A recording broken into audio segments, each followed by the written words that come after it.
What's going on, guys? This is the Red Rogue, and I'm back with the second episode of our Timewalking mega event Blizzard released last week. These will be in chronological order, so this next one is going to be Wrath of the Lich King. You know, that expansion that is apparently the greatest thing to ever happen to WoW. Well, yeah, I guess you could say it was a cool expansion. Ha! See what I did there? Because Northrend's cold, and... Ow, okay, yeah, fine, geez, why do you always hit me in the eye? Wow, okay. Anyways, as a quick reminder, if you need it, the channel's corruption vendor sheet should be already set to the current week for US servers, and I'll update the EU portion of it later this evening once your server reset is up. Anyways, I'll try to cover some pretty nifty things you can do with this huge 50% rep buff, and some other things you can do in general with Wrath Timewalking. In regards to using Timewarped badges for alt gearing, this Timewalking event isn't quite as awesome as Burning Crusades. There are basically only off pieces or pieces you technically won't need at all, such as a chest piece or necklaces you can buy. There are also boots, rings, gloves, and trinkets, so again, if you just want to bump up the item level of a fresh 120, buy anything you can, as they'll greatly increase the level of your World Quest gear. As a heads up, none of the Wrath Timewalking gear will have mastery on it, so it's all crit, haste, or verse. For some of us, that's fantastic news, but for others, that can be kind of a letdown if you were needing well-statted gear. Really, you'll just be buying these because you're literally a fresh 120, even if the stats aren't good for you. So, yeah, still kinda worth it, but not as impressive as last time. The toys from the Wrath Timewalking vendor are also a little weak if you were hoping for more utility-oriented ones like the Burning Crusade toys. They're pretty cool and tie in some of the questing and raiding of the expansions, so thematically they're a nice touch. They're just not really super useful.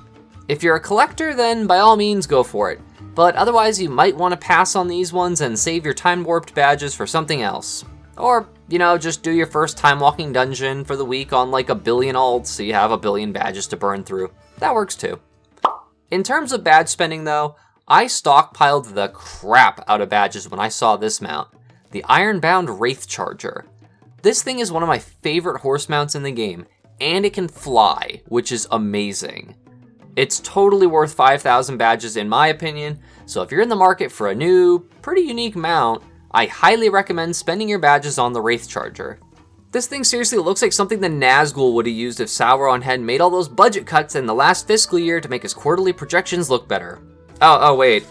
Sorry. I had another script I was working on and mixed that up. That was supposed to be about Blizzard. Close enough. Okay, so far these are things you might have already known, but here's a little trick I remembered when working on this video that can help you get quite a lot of the Wrath of the Lich King reps to Exalted relatively effortlessly. Wrath was the first expansion to see the introduction of reputation tabards that, you know, actually did something. Unlike the ones in Burning Crusade that just looked cool. In this case, they would allow for any reputation you gain while in a level 80 dungeon to count towards whatever rep you're wearing as a tabard.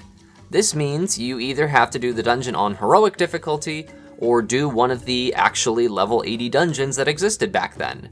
The 4 factions you can champion are the Argent Crusade, the Kirin Tor, Knights of the Ebon Blade, and Wyrmrest Accord. Of all 4 of these, the Wyrmrest Accord is the only one that offers a mount as a reward, the Reins of the Red Drake once you reach Exalted, if you're just trying to get your hands on mounts, that is. Now, you can go about this a few ways if you wanted. Option A. You can do every dungeon on Heroic in Wrath of the Lich King and gain a pretty good amount of rep, but you can only do the Heroic version of a dungeon once per day. Or Option B. You can spam normal dungeons of the same kind over and over and over and clear the entire dungeon, but you get like 1/3 of the reputation of a heroic dungeon, and you'll get instance capped eventually. Or Option C.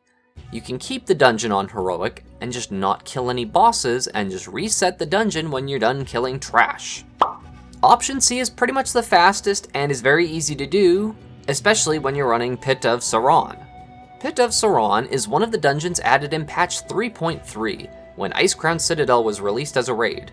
The main portion of this dungeon, if you haven't been there before, is a very large mining quarry with lots of trash ads, and it has the distinct advantage of being one of the few dungeons you can mount in. So you'll just mount up, pull tons of trash, blow it all up, and then throw yourself into the giant death hole. Once you res, it'll put you right at the entrance of the dungeon. You'll walk out, and you'll reset your instance. Boom, rinse and repeat for like an hour or two and you'd be an Exalted with any rep that has a tabard. The only thing is you can't kill any of the bosses on Heroic or this won't work, as it won't reset the trash. And you'll definitely want to make sure you loot the trash. Trash in Pit of Sauron has a chance to drop the epic item Battered Hilt, which starts a cool little quest chain that awards you with a couple really awesome looking swords. Or you could totally just sell the Battered Hilt on the auction house, which might drop in price due to others potentially remembering this rep grind method as a forewarning. By all means, you can do any dungeons you want for rep though if you get bored of pulling the same dungeon over and over. This is just a really quick and painless way of getting your reps up. Oh, but one thing about Pit of Sauron, you probably can't pull the whole quarry at once, because the mobs will actually reset if they get caught on the opposite side of that huge death hole I was talking about, so yeah, just as a heads up. This next trick is kind of a funny interaction that we get with the 50% rep buff. Okay, so I'm sure most of you know about the Sons of Hodir in Storm Peaks.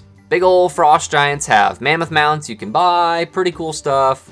So during the quest chain, there are 2 quests that give a absurd amount of rep, like 22,000 each. Meaning if you, for whatever reason, haven't gone to Exalted with Sons of Hodir yet, or done the quest chain at all, then this quest chain should give you 33,000 rep for each of those quests, which would be 22,000 bonus rep, aka literally revered to Exalted for free. So if you want to buy some cool woolly mammoth mounts, this would be a good time to do that quest chain on someone. Or, you know, you could just do part of the quest chain until you can do the repeatable quests and save yourself a little time.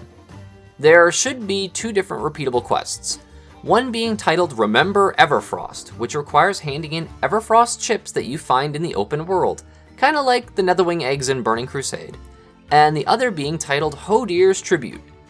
Hodir's Tribute is by far the easiest / fastest way, since you can just go buy relics of Ulduar off your auction house and turn them into them.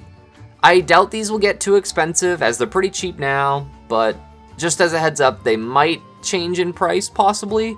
On Area 52, they're like 1 gold each and you only need like, I don't know, probably 1,000 or 1,200 of these with the rep bonus, so yeah, not that expensive. There are other reps you can work on while you're out in Northrend also, such as the Ashen Verdict of Icecrown, the Oracle / Frenzy Heart tribe of Sholazar Basin, and the Kaluak. Most of these reps, however, either don't give anything that amazing, or don't really gain a huge advantage due to the 50% rep bonus.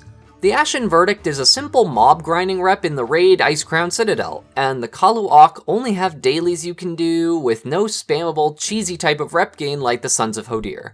They do have that really frickin' awesome fishing pole though, so that is kinda cool. The Oracles and Frenzy Heart also have dailies to grind, though if you were going to do either of them, I'd personally start with the Oracles if you're only concerned about mounts, as once you've reached Revered with the Oracles, you can buy a mysterious egg that hatches after 3 days. This egg can contain the green Proto-Drake, so that's pretty frickin' sweet. If you're an achievement farmer though, I'd start with the Frenzy Heart tribe, and then convert to the Oracles once you reach Exalted, so that way you can still get the mount, and you get the Mercenary of Sholazar Basin achievement while you're at it. For those who didn't know, these 2 reputations are mutually exclusive, so it's not possible to be friends with both at the same time, much like the Squires and the Ulduar from Burning Crusade. Another event you could participate in would be the Timewalking variant of Ulduar. I did this once, a while back. It was kind of forgettable to be honest, I barely remember doing it. It does give like 440 gear, I believe, but it's an awful long raid, so that would be up to you if you're looking at it as a gear source. It might be a fun guild event you could put together though, but that'd be about the only time I'd consider doing it again. As you can see, there's quite a bit of older content you can do during this rep-buffed version of Timewalking, so it might be a nice change of scenery for a few days. And who knows, you might even run across the time-lost Proto-Drake while working on your Sons of Hodir rep.